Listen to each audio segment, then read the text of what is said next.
Today, I'm going to show you a mystery thriller movie from 2021 called See For Me. The movie begins with the introduction of the protagonist, Sophie Scott, who used to be a professional downhill skier. Sophie is seen packing her suitcase while we hear a commentator narrating the events of a skiing competition on TV. As Sophie gets up and makes her way towards the main door, it's revealed that she's blind. Just as Sophie opens the main door of the house, she's interrupted by her mother, who doesn't allow her to leave. Her mother asks her about an unusually high paycheck, but Sophie dismisses her by saying she was tipped by one of her wealthy employers. Sophie then leaves by saying she has another gig for cat sitting and she's running late. On her way to the gig, Sophie gets a call from her mother, who informs her about an app that is made for blind people like her. However, Sophie's not interested in it, so she hangs up the call.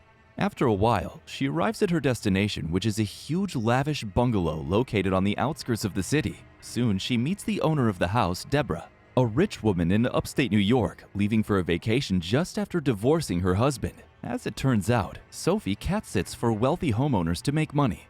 The wealthy woman reveals that the cat's name is Archie, and she's supposed to look after her while she's gone for a few days. After giving all the details, the owner leaves and Sophie puts on a collar around Archie's neck. She then video calls her friend Cam, who guides her around the house through the cell phone camera. After walking around the house for a while, she finally ends up at the wine cellar. It's then revealed that Sophie steals expensive wine bottles from such houses, and Cam helps her to sell them for extra cash. However, in the past, Cam helped her to sell those bottles thinking she was in need of extra money, but Cam no longer wishes to take part in such stealing and selling activity. Later that day, Sophie goes through a series of emails that she has received recently. She immediately deletes the email reminding her about the Paralympics qualifications deadlines. The next email is of the app called See For Me, suggested by her mother earlier that day. The phone app allows blind people to connect with a seeing helper via a video call. However, she deletes this email as well and goes on a walk around the house. Soon, she receives a call from the house owner Deborah, who reminds her to arm the security system. Later, she gets out of the house to smoke but mistakenly locks herself out. Having no other options left, Sophie downloads the See For Me app and gets connected to a PC gamer named Kelly in Florida. Next, Kelly guides her around the perimeter of the house to look for any unlocked windows or gates. After a while, Sophie comes across a locked glass pane door of the greenhouse, and Kelly helps her open it by moving the pane up and down while moving the handle. After a brief struggle, Sophie manages to open the door and get back inside, but the alarm goes off immediately. Eventually, Sophie thanks Kelly for her help and saves her as a priority contact. Later that night, Sophie falls asleep while listening to a documentary on skiing Paralympics. That night, Sophie is awoken by 3 men breaking into the house. She keeps herself calm and makes her way around the house to find Archie using its collar sound. However, one of the burglars notices the cat's collar alarm beeping and starts following it. After dropping a vase that alerts the burglars, Sophie immediately calls 911 and reports the break-in. But the 911 operator tells her it'll be a long response time due to the house's remote location. Sophie realizes that she needs to act quickly on this, so she hangs up and calls her friend Cam. When Cam doesn't pick up his phone, Sophie is forced to use her See For Me app to contact Kelly again. Sophie explains her entire situation to Kelly, while Kelly tries to calm her down. Meanwhile, one of the burglars keeps on searching the house to find Sophie. As Kelly guides Sophie towards the exit through the video call, she informs her of the positions of the burglars. Despite Kelly's warnings, Sophie tries to make a run towards the main door, but is sadly caught by the men, who disconnect the video call. Next, one of the burglars checks Sophie's phone, while the other holds her captive. After checking Sophie's phone and seeing that she called 911, the men call their boss to inform him about the situation.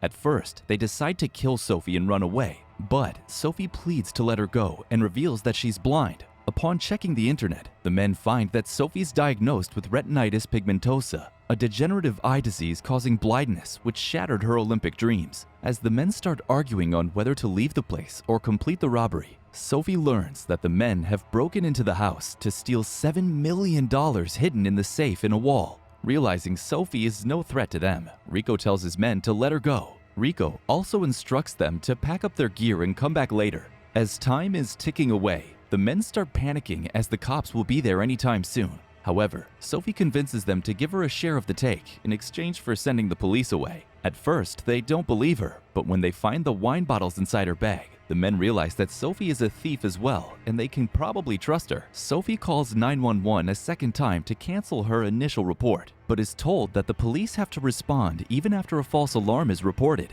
On the other hand, Kelly, who is desperate to help Sophie, contacts the police to have them cross-reference 911 calls in an attempt to locate the house that Sophie is in. She even lets the police know that she video called her and saw at least 3 hostiles in that mansion. Back in the mansion, the men quickly clear out the crime scene as they wait for the cops to arrive. After a while, Deputy Brooks arrives at the scene to investigate, but Sophie lies and says that there was no emergency.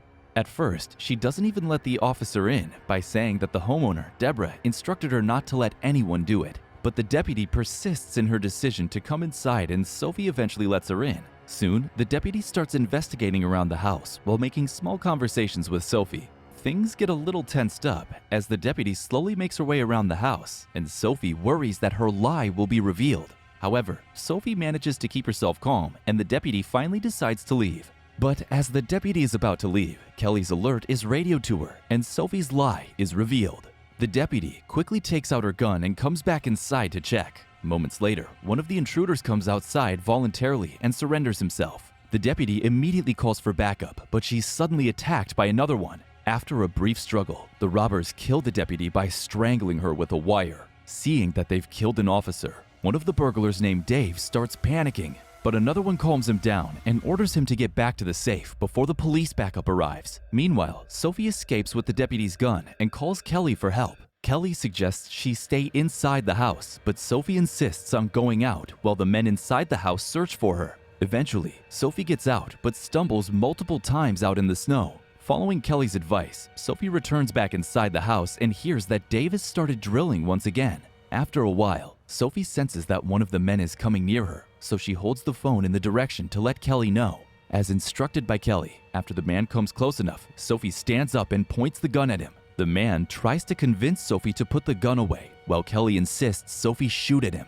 However, Sophie is too nervous to either put the gun down or shoot. But as the man proceeds to advance towards Sophie, she shoots him a couple of times and the man falls down to his death. The man outside the house hears the gunshots and quickly gets back inside to check while Dave continues drilling. As Sophie's cell phone battery continues to drain out, Kelly leads Sophie to the second man and she shoots him as well. Moments later, the video call gets interrupted due to poor connection and Sophie is now on her own. The injured man charges at Sophie with an axe while she tries her best to dodge it. Soon, Kelly gets connected with Sophie once again and helps her to shoot the second man down as well. Next, Sophie takes a minute to calm herself while we hear Dave still drilling in the background. To relax Sophie, Kelly starts talking to her about her skiing career. Kelly also reveals that she used to work as a combat engineer for the US Army in Iraq, which explains her knowledge of guns and shooting. Sophie then presents her regret for siding with the burglars for an equal share that eventually got the deputy killed. With a low battery on the phone, Sophie then urges Kelly to take her to the last man. Meanwhile, Dave successfully manages to open the safe while Kelly guides Sophie to him. Sophie slowly moves towards Dave and points her gun at him. However, right before Sophie shoots at him, Dave turns around and dodges the bullet. He immediately starts panicking and requests Sophie to leave him. At this time, Kelly urges Sophie to shoot at Dave. Moments later, her phone dies and her call with Kelly ends. Sophie is now on her own while she holds Dave at gunpoint and decides to wait for the cops. But Dave doesn't obey her and starts taking out money from the safe to take with him, although Sophie repeatedly tells him not to move. Dave tries to kneel down and reach for a gun. Eventually, Sophie realizes that Dave is making a move, so she shoots him and kills him.